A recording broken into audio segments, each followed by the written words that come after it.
Pagpalang araw po sa inyong lahat mga kapatid at sa ating dakilang Diyos amang makapangyarihan sa lahat sa ngalan ng Panginoong Kristo. May isi-share po rin ako sa inyo mga kapatid sa journey ko po nung nag-aaral ako. Hanggang ngayon naman po nag-aaral pa rin ako kay Maestro Virgo Nung unang bahagi po ng pag-aaral ko kay Maestro Virgo, meron din po akong isang kapatid na umaalalay sa akin at binibigyan niya po ako ng tips kung paano po mababasbasan ng ating dakilang Diyos Ama, kung paano po na makukuha ang spiritual authority para maging isang kumbatera or healer po mga kapatid. Ina-advise niya po sa akin lagi na kailangan po na buo na isuko ang sarili sa ating dakilang Diyos Ama.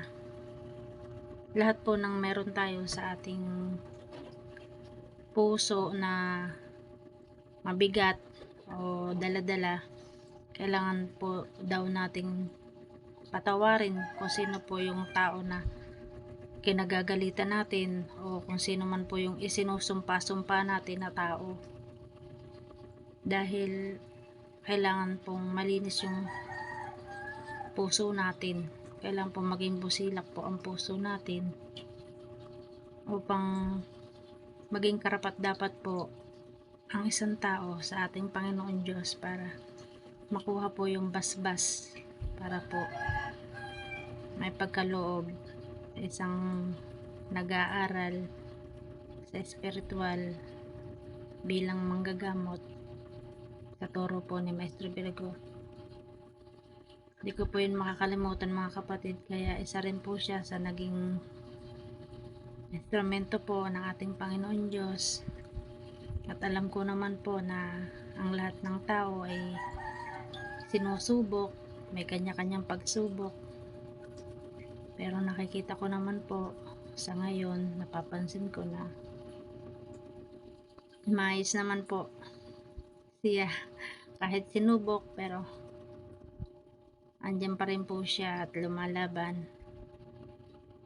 At yung katotohanan na kailangan lang nating isuko ang ating sarili sa ating Panginoon Diyos, nakikita ko po sa kanya yun mga kapatid. Kaya ayos lamang po yun mga kapatid, kasi nga ang pagsubok po ay laging nandyan nakabang sa atin, kahit po na tayo po ay nabasbasa na bilang kumbatera o manggagamot. At kapag po nagkaroon tayo ng negatibo sa ating kaisipan at nagkaroon po tayo ng daladala sa ating puso, nagiging dahilan po ito mga kapatid na tayo po ay malugmok uli sa sariling pagsubok natin mga kapatid. Kaya kailangan po talaga maging mapagpakumbaba lang po ang isang tao. Kailangan po na wala pong pagmamataas sa ating kapwa, upang tuloy-tuloy lang po ang ating pagmimisyon sa ating dakilang Diyos Ama at makatulong po sa ating kapwa na walang hinihingi pong kapalit. Yun lang po mga kapatid, sinishare ko po ito sa inyo. Ito po yung journey na aking pag-aaral hanggang ngayon.